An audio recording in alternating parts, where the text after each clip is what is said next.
Here's the first of 3 videos where I'm going to cover 3 separate points that came up when I asked someone to give me their 3 biggest issues when approaching recovery from persistent pain. Let's see if these 3 videos offer you a little help on your recovery path.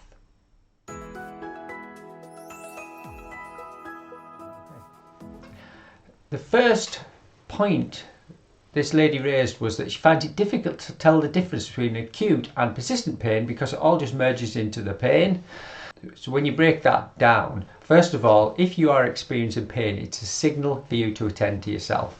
Okay? There's physical pain, which you know if there's a direct insult happening to your body at this present moment, you would see a cause of that. So your fingertip on a sharp pin, your hand on a radiator, you're sitting in the chair, you sit on something sharp, your foot touches something that scratches it.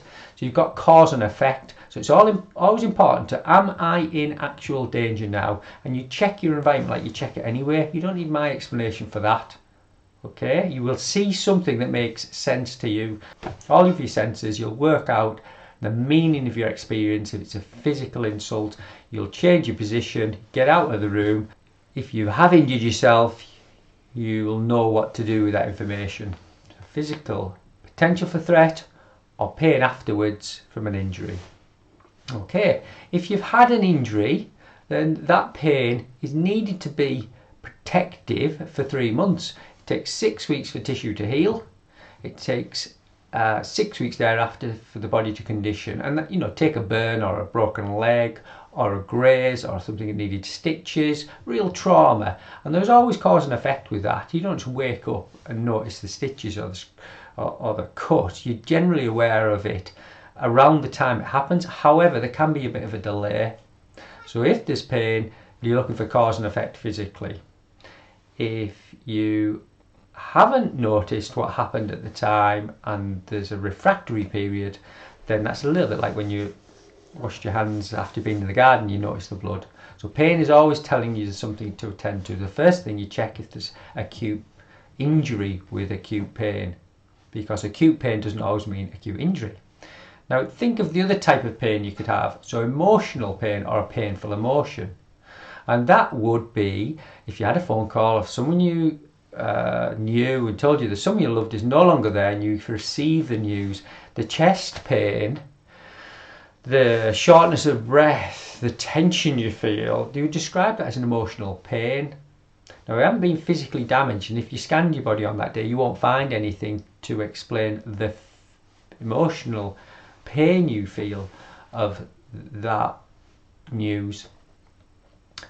So you've got cause and effect for feeling the acute emotional pain. You've got cause and effect for feeling acute physical pain. Right. Now the same thing goes with an emotional upset 3 months after grief. And that's a bare minimum, and grief's something that people live with a long, long time and softens, but you'd expect after 3 months to be able to function in life again to some degree. And yes, be upset and sad and good and bad days and one thing or another. It's 3 months for a new school. 3 months for a new job, new house, to let your body adapt to things that aren't traumatic. So, the point is that pain has got cause and effect, and you recover from it. So we will always get that. Me, you, everybody else for the rest of our life, we'll always get those pains.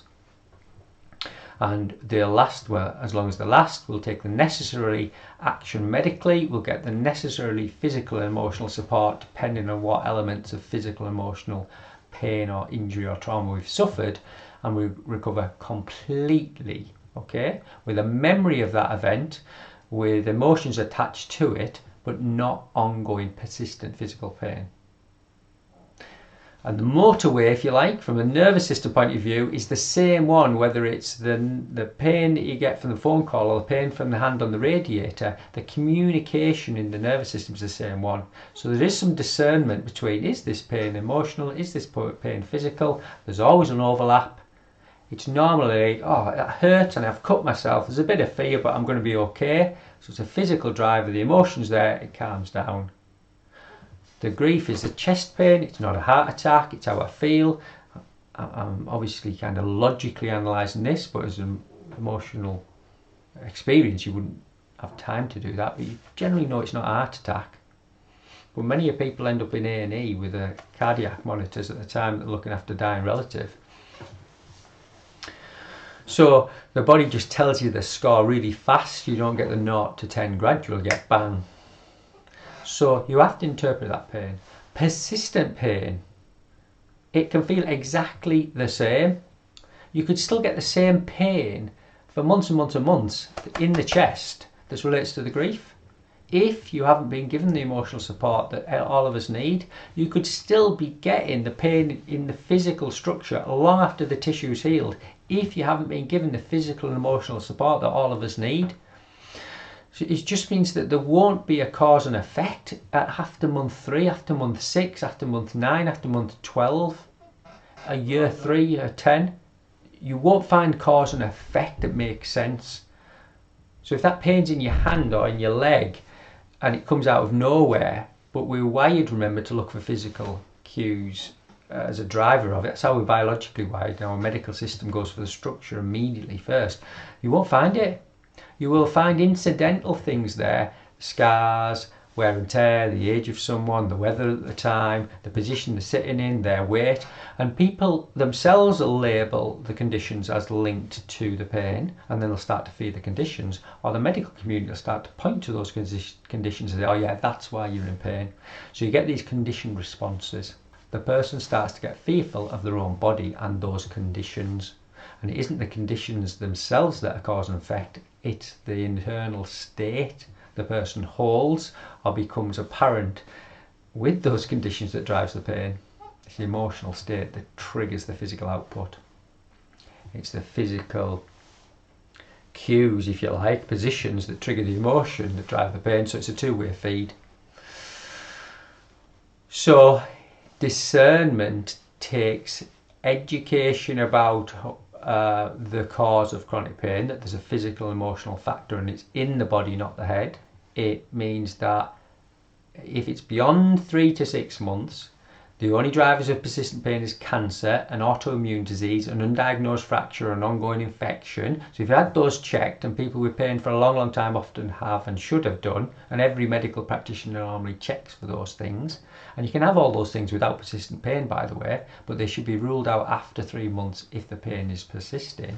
And if they have been ruled out, you know that the pain you're experiencing is driven maybe by the conditions you're in, but the internal state too. And if you can see the conditions as presenting fear that you might have been buying into, or your own internal state that you might not have noticed as a big contributor to it, you can change the conditions and you can change your internal state. And once you know that, you can change the pain. It doesn't mean it's not unpleasant when you start to feel it. It doesn't mean because you know about this now, you won't feel it. It's an embodied mechanism. So if there's a Labrador under the settee on bonfires night, and it's a scary night in the UK where there's lots of fireworks and noises for dogs, so they don't tend to like it. But imagine you've got a Labrador by the display outside with all the fireworks, not even jumping around. That one's been trained to not react anymore, and it's okay in those conditions. You can't just tell this dog under the settee, oh, I know now you're going to be okay, let's go there tonight. You have to be compassionate to that dog, because it doesn't understand language, it understands the tone, it understands emotional states, it understands symbolism. So even waving the lead at that dog will make it cower even more. You have to be patient and compassionate, and the hardest part for a lot of people is they haven't learned to be compassionate to themselves because they've never been shown, never been taught, don't even know what that feels like. And that's the counterintuitive state of attending to pain calmly, putting some capacity in the system first. So yes, check if you've got a new pain. But if this is a pattern, if you look at Dr. Howard Tuberner's FIT criteria, it tells you the more ticks in the box, and you only need 1 or 2 to really know that these nervous system reactions of pain are persistent, then you can do the work and you can actually recover. So I hope that clarifies that first question.